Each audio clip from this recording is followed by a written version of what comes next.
Hello, this is Dr. Jean. Dear future people, today we are going to talk about three topics: peace, freedom, and order. Now, we subtly suggested that Vitologia is simply refusing to take part in the idiocracy so prevalent today. And so a 2023 person might ask, why then? Why is there no vituperation? Why is there no fight or political activity? Well, first we are going to talk about peace.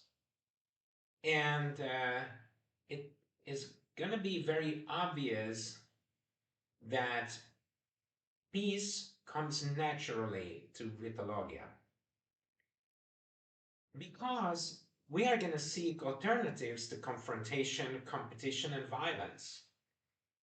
And this comes from the realization that there is an organic unity in different localities.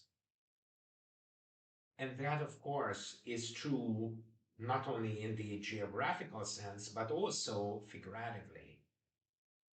So, if we understand that there is an organic unity, then confrontation and competition is not going to make sense. Well, imagine a situation where this organic part has a harmonious proportional development in organic interaction with its environment.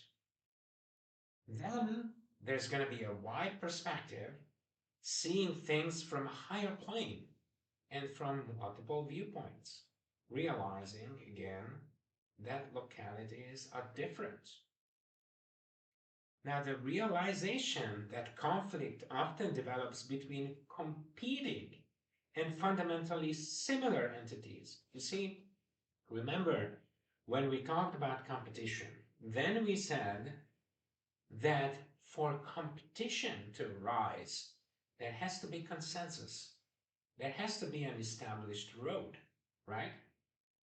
And so whenever competing parties emphasize the difference, maybe even the fundamental difference between them, we need to be cognizant of the fact that these parties are all part of the same competition based on consensus. Okay?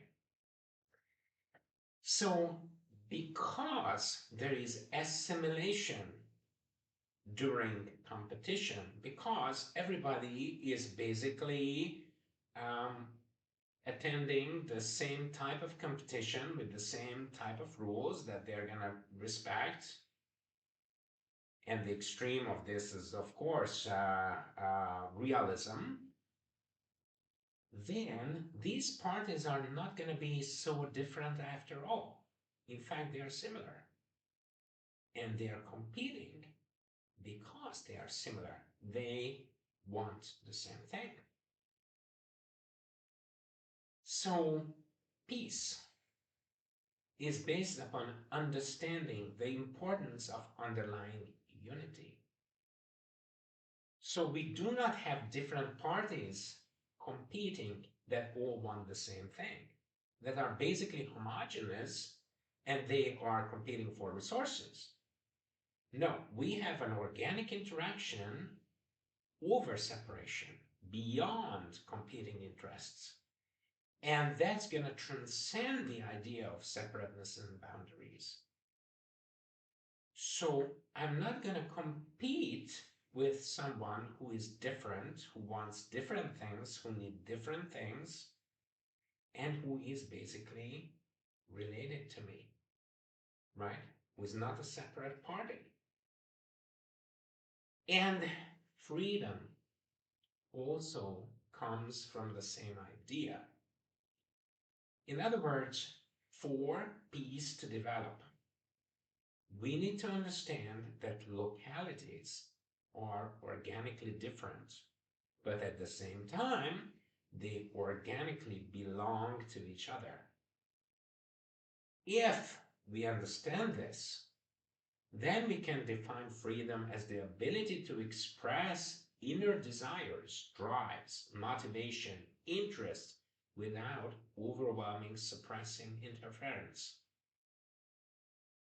Now, if we are talking about overwhelming, suppressing interference, then we immediately see that it is abundance and robustness and a wide perspective that we are going to need for even the most basic form of freedom.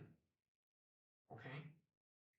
Because the way we naturally counteract these overwhelming, suppressing interference patterns is to have abundance and robustness inside.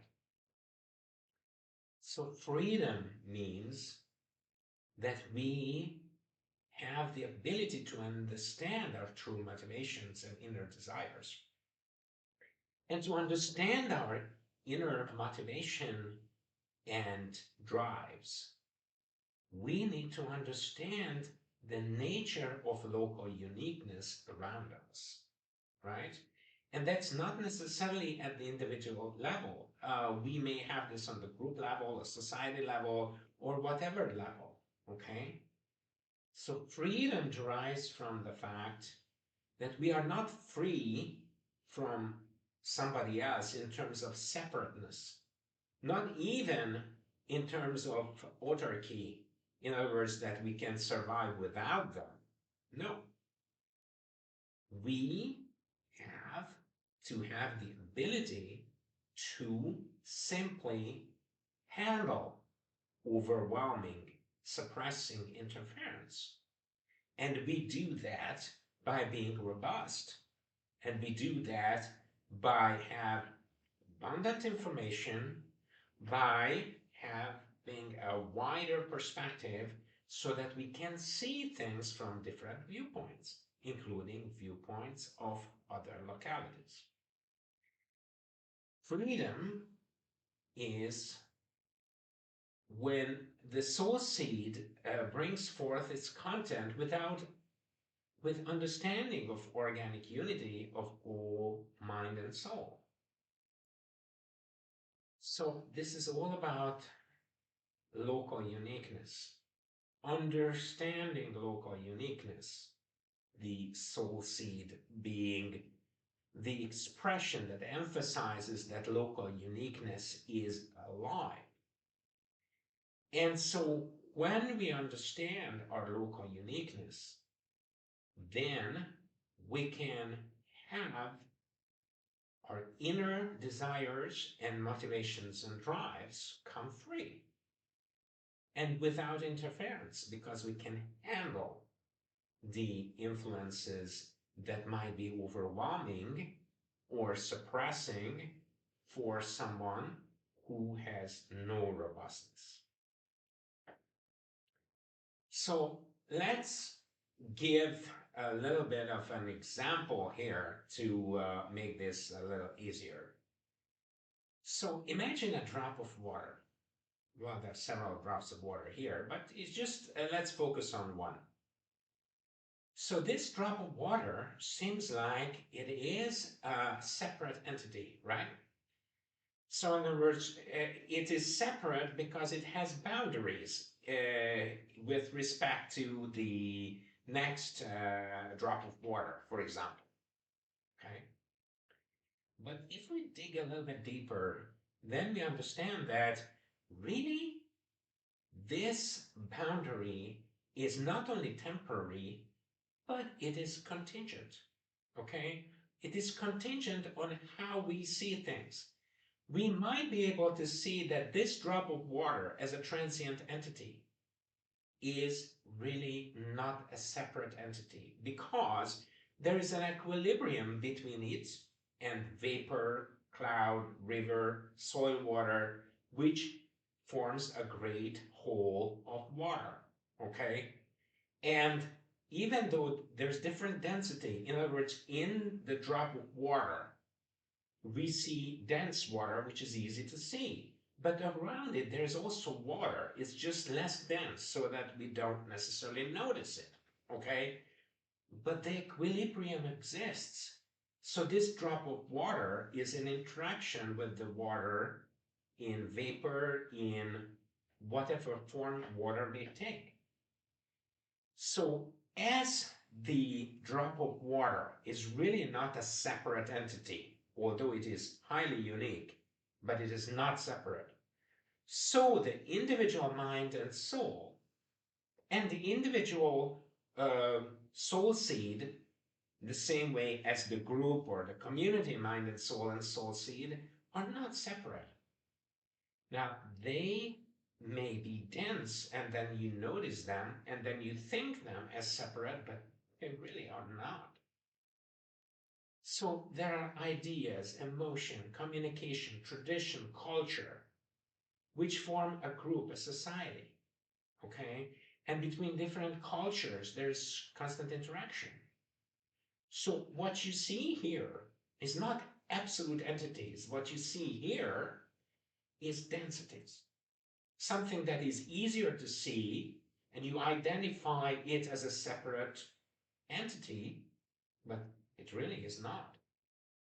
On the other hand, it is very easy to forget that every drop of water has different characteristics. Now, we think that they are the same, but they are really not. They might have different concentrations in this and that or in that, okay? And their position and their size and whatever else may be different from the next. So if you are highly refined, so you have a high resolution, then you will see these differences. So in summary, we need to understand the organic unity of water. And at the same time, we need to see local uniqueness. And that is going to be the first step toward both peace and freedom.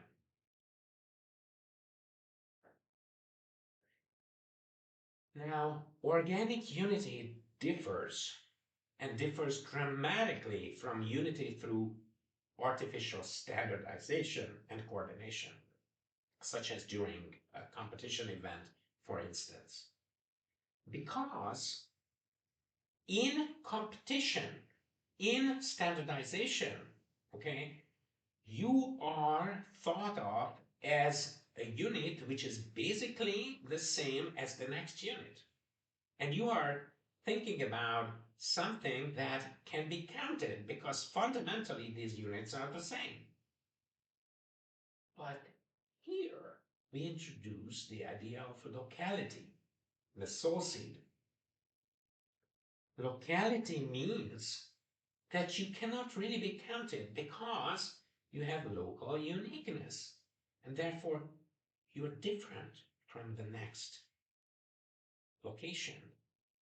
What prevails, what complex patterns prevail in the next location, you have a different overall inner side, okay? So these influences need local processing, digestion, adaptation, integration, because to maintain this uniqueness, okay, you need to process all information in a unique way, okay, considering how the interaction between you and that information or influence or whatever interaction you might have with other things, okay? So a drop of water has a transient and really not exactly real separateness seen from a certain angle. But local water does have uniqueness, and it really has organic unity with everything else. And the picture on the right is trying to emphasize this. That if you have a wider perspective, you immediately see that the whole thing is a system, and the drop of water is in organic interaction with this entire system of water circulation here. So now we have the problem. we have this very, how to say that, very interesting idea of individual freedom. Now, what is the problem with individual freedom? The problem with individual freedom that it is talking about individuals as if they were separate entities, okay? And it makes freedom also separate, okay? So freedom, okay, as it relates to an individual, a unit. So a unit of freedom assigned to a unit of human being an individual. So you immediately see from this that individual freedom is really a contradiction in terms, because it ignores two things. One, it ignores local uniqueness, right? So freedom is different for this locality as opposed to for that locality. And it also ignores organic unity because it has an atomic nature, it has a unit nature, right? So it focuses on an individual, like an ideal observer, like an ideal subject, like an average subject, an average close to the mean. Remember the normal distribution.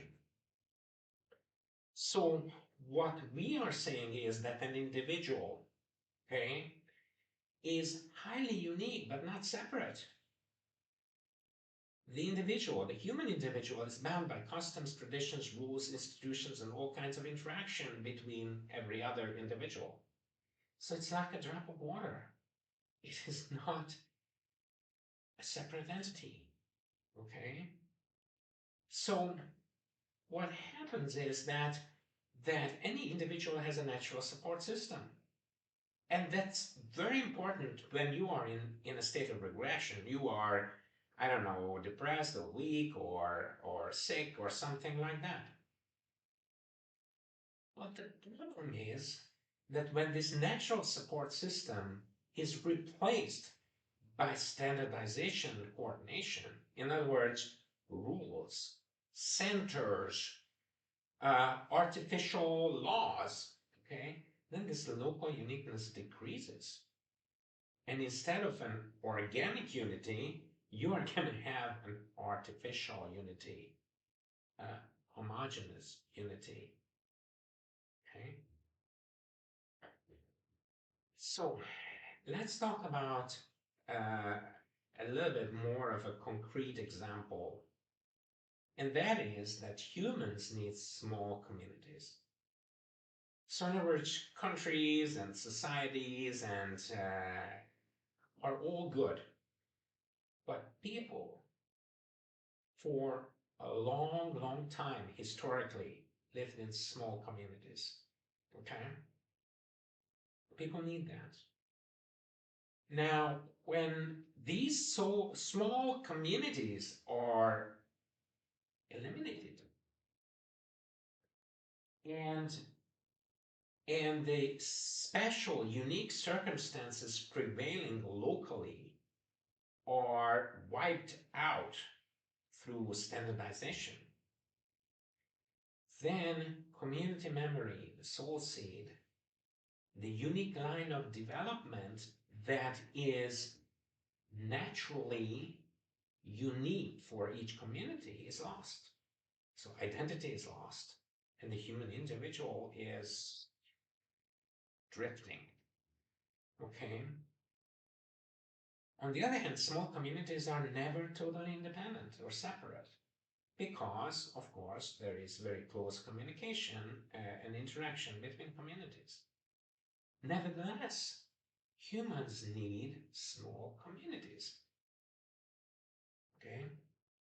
Because that's how it used to be for a long, long time. And people are adapted to this.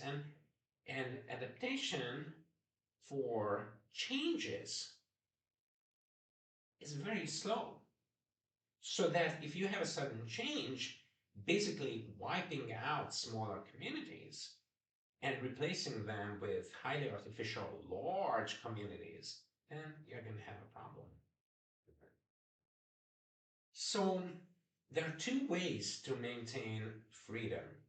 Okay, one is to shut all communications between this local community and everything else. Okay, that's the easy way.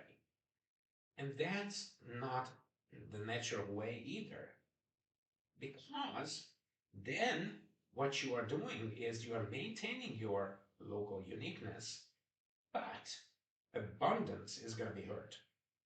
Okay, you are going to have a very highly limited source of information, which we call reduction. So you reduce your perspective. Okay, and so life experience, which comes from digestion, processing, adaptation, and integration, and all new influences which go through the life experience process, is going to be less abundant. Okay, but if you have a high ability of processing information, in other words, if you are highly robust, then you do not need reduction.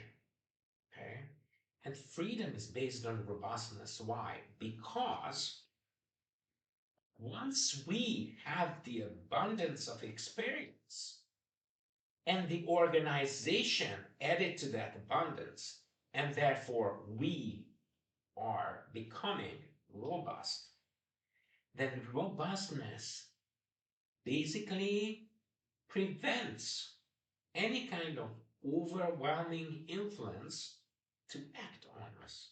And that is freedom, you see? When you have influences that you are able to digest uniquely, therefore they do not destabilize you, and you maintain your unique perspective, a wide perspective, but a unique perspective. That is freedom. And such a freedom will naturally lead to peace because it prevents competition. So, what happens when a local community starts assimilating? Well, then it's going to lose uniqueness because of undigested, unadapted, overwhelming influence. Okay? You have different styles, customs, traditions, cultures, linguistic expression, way of life taken over, undigested. Okay? And so that's going to undermine the stability of the local community. Assimilated communities are never free. Okay? That's a contradiction in terms. What is assimilated can never be free. Okay?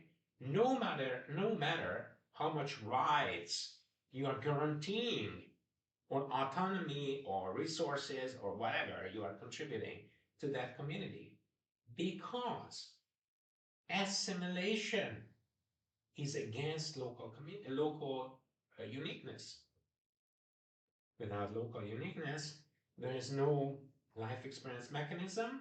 Without life experience mechanism, there is no uh, abundance. Without abundance, there is no robustness. Okay? So, the compensation for the life experience mechanism is self-isolation, strict laws, rules, coordination, or worshipping of the past, or standardization. Okay?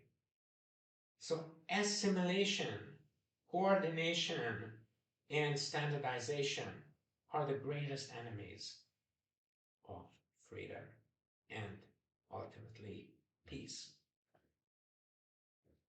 So a local community assimilating loses freedom and identity and eventually dies. This is how communities die, by overwhelming influences that the local community is not able to process. Therefore, the identity of that community is lost. Therefore, the community dies.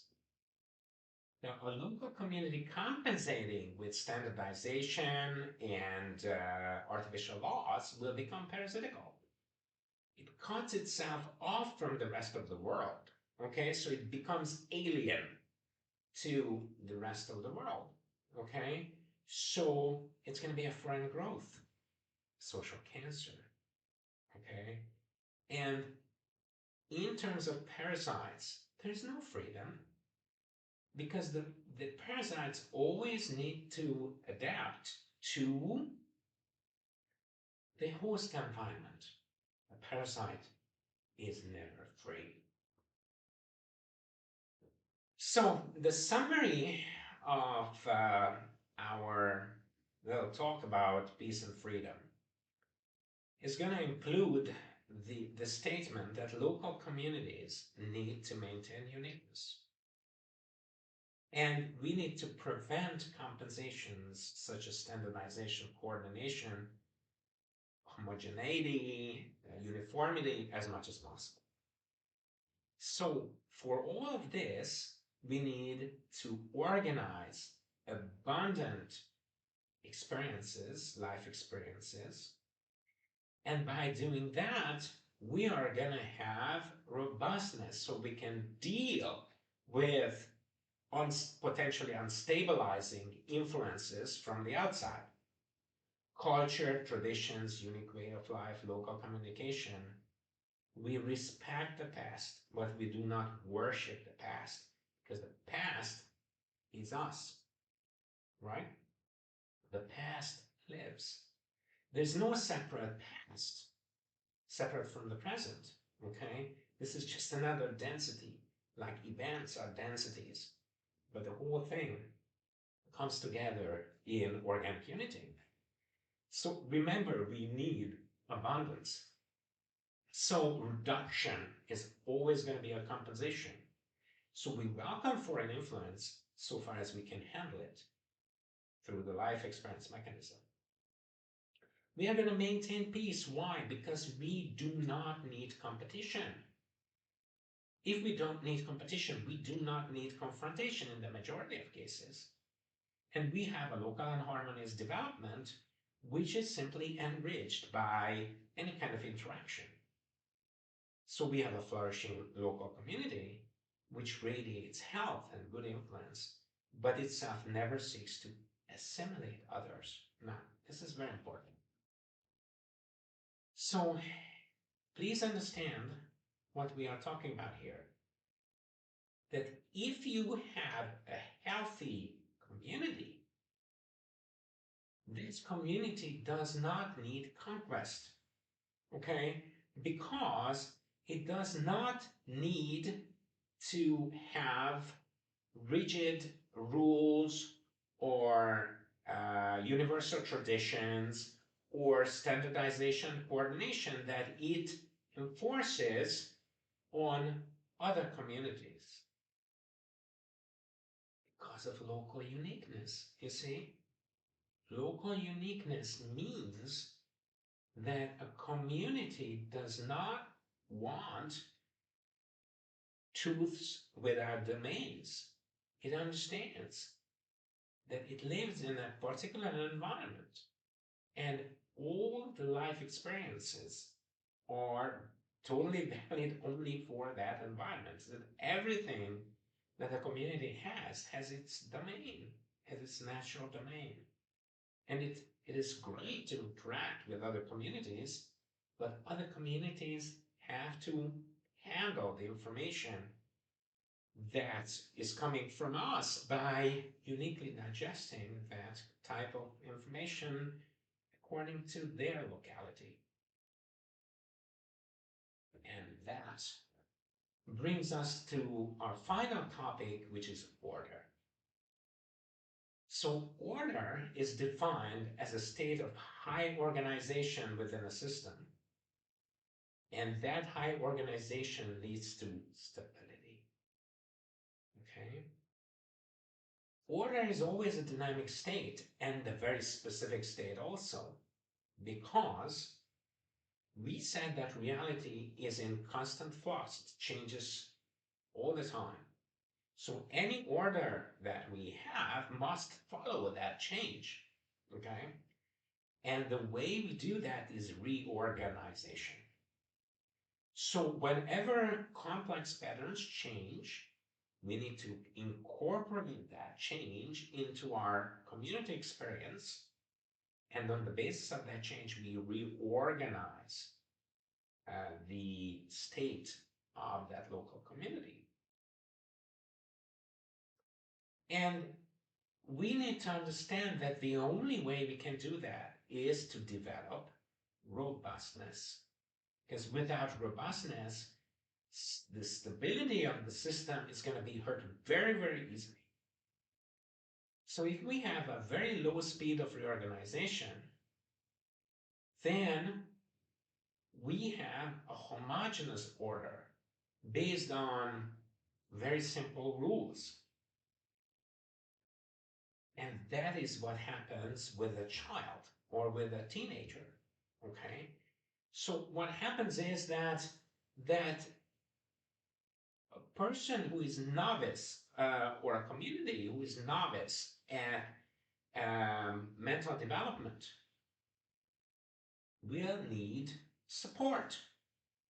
We'll need perspectives fixed, okay? That is a primordial state of development, which is perfectly fine. We just have to transcend it. And for these fixations to happen, okay, we need some kind of standardization to enforce these kind of support systems. Now, when you develop and you have more organization based on life experience, then these simple rules are just not going to apply anymore, because complexity and diversity will dictate that you have to have the ability to handle even very strong influences in your own unique way. And you will have a degree of anticipation and understanding that will help maintaining stability, because you will see patterns arising. You will have the refinement, the resolution to understand how these complex patterns slowly change. So then you will be able to see where this whole thing is going to some degree of certainty.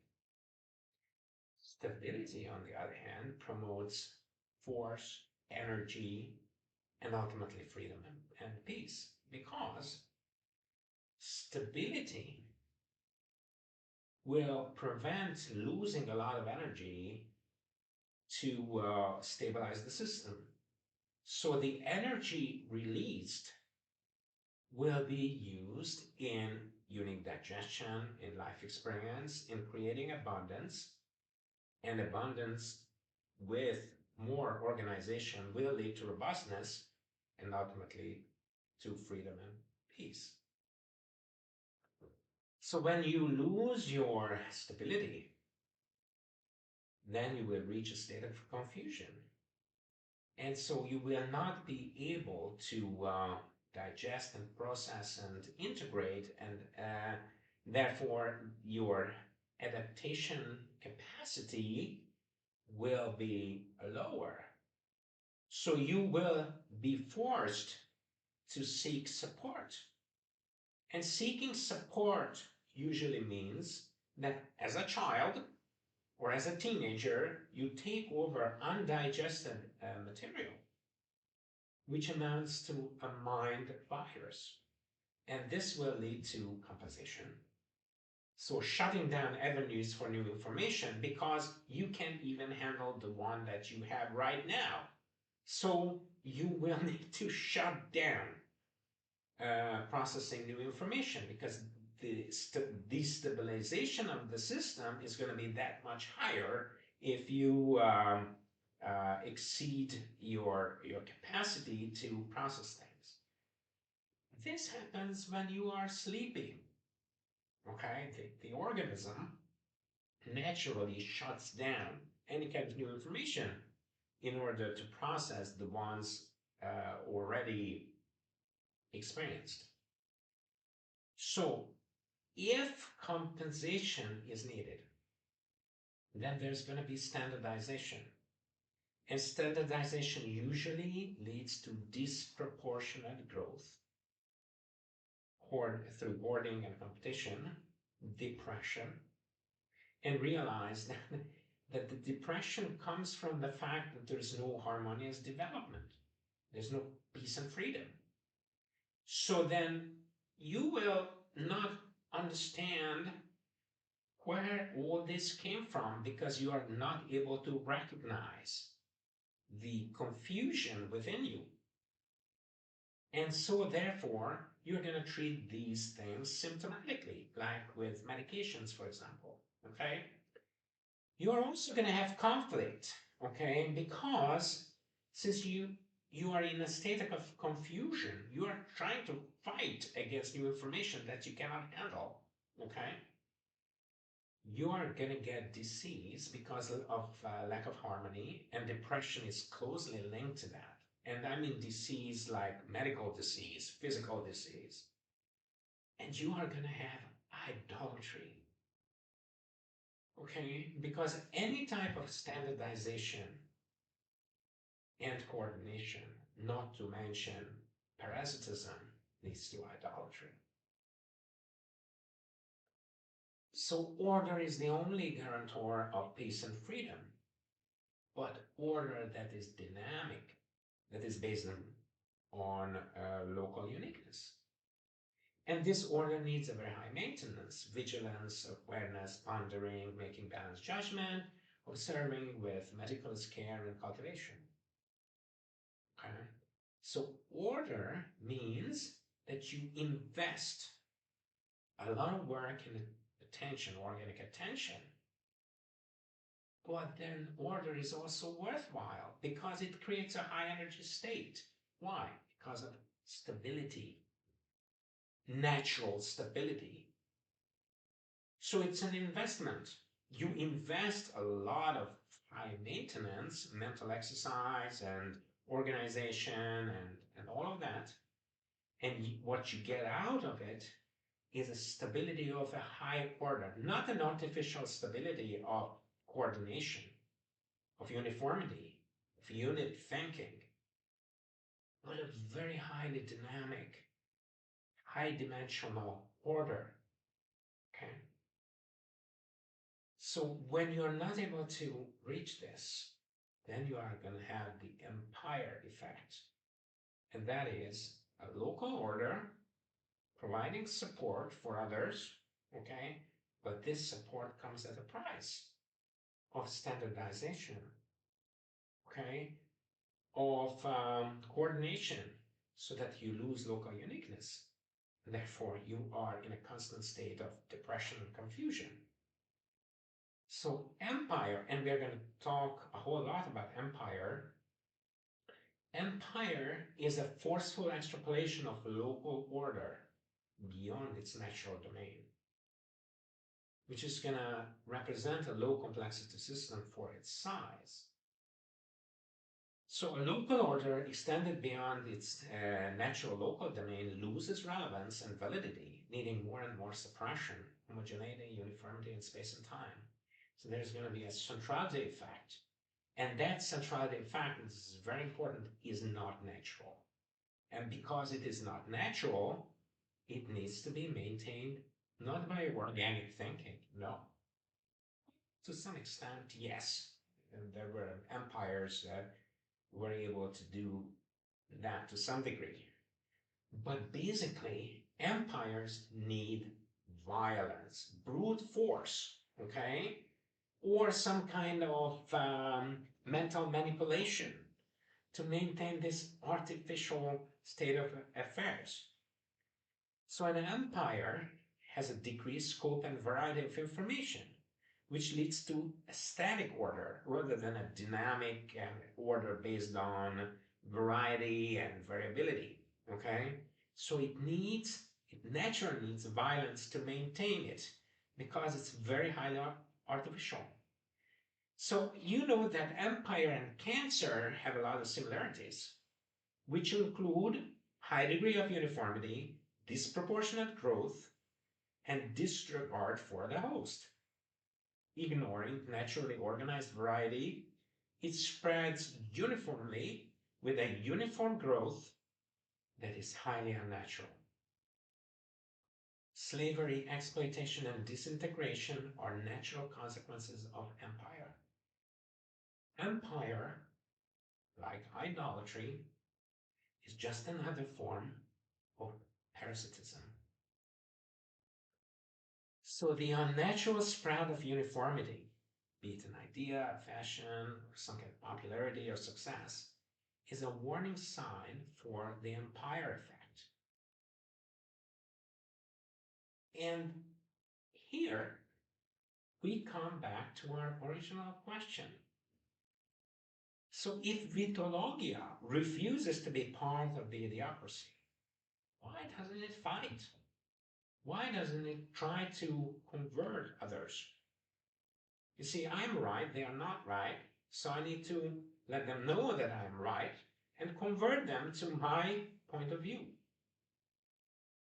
No. You see, that's impossible because what we need to see that we are in organic unity.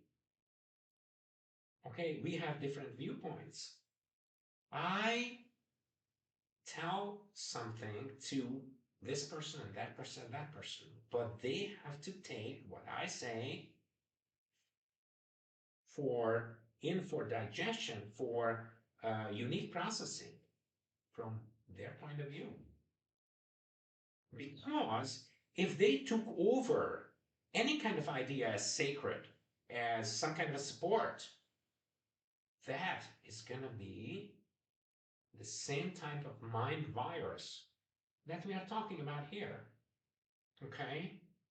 Something taken out of context, something taken beyond its natural domain.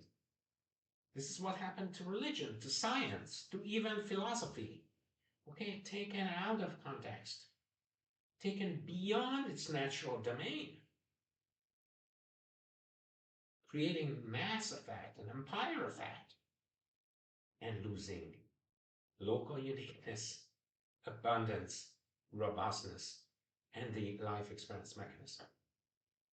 So empire is bound to end up with unnatural developments so that violence and eventual disintegration is a natural part of the life cycle of an empire. Okay? Now, of course, there are differences based on how much violence is actually needed because how unnatural that empire is, but nevertheless an empire. And empire here is, of course, in a figurative sense. So we don't need to think about necessarily a political state as an empire. It might be a school of ideas, it might be an economical company, or it may be any kind of tradition that is taken to be universally valid. Okay? So local variety, local relationships create a dynamic order that is unique and therefore natural. And it creates a well-rounded development leading to robustness. And this is the best way toward freedom and to prevent empire, and to prevent mind viruses, and to prevent both idolatry and mental viruses. So, this could be summarized in this sentence here. Believing that a low number of rules, laws, unchanged in time, in other words, fixed, may govern the universe naturally leads to empire and more violence. But we here in the Vitologia don't even think about creating an empire because we recognize local uniqueness, right? And we emphasize organic unity. And that totally prevents us from using this type of logic. So believing in local variability in space and time with a high degree of organization and mind cultivation is necessary to maintain a dynamic order which leads to freedom and peace and stability. Okay?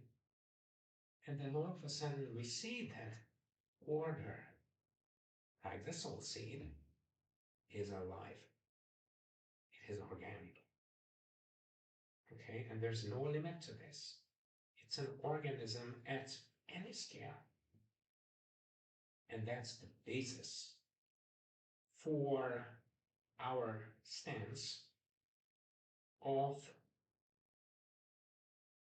no violence, because we do not need violence, of no competition, because we don't need competition, except as a game, as something that is very useful in youth, to kind of as kind of a initial phase in mental cooperation and social cooperation. All right.